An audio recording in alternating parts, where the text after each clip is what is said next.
kinilala po sa katatapos na Sovereign Seal of Business Triumph and Remarkable Achievers Award 2024 sa Makati City po.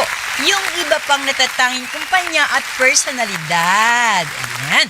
Yung pagkilalang ito po ay inorganisa nga po ng La Visual Corporation, katuwang ang Servicio Channel. At syempre, sinabi po ni Niro de Marcelo de Leon, o Niro Marcelo, sabi po niya, siya po kasi yung chairman ng Awards Committee. Kabilang anya sa kanilang layunin ng pagkakaloob ng ganitong award, ng ganitong recognition, ay makatulong na rin po sa mga private companies at makapagbigay din po ng maraming trabaho sa ating mga kababayan.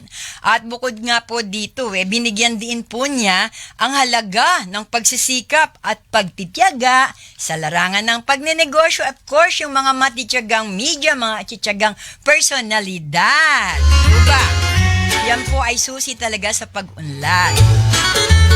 Isa nga po sa binigyang pagkilala napapanood po ninyo ay si Wedge Kujamat, news anchor ng Mata ng Agila sa tanghali at Mata ng Agila Weekend. Siya po ay kinilala bilang Most Remarkable News Anchor of 2024.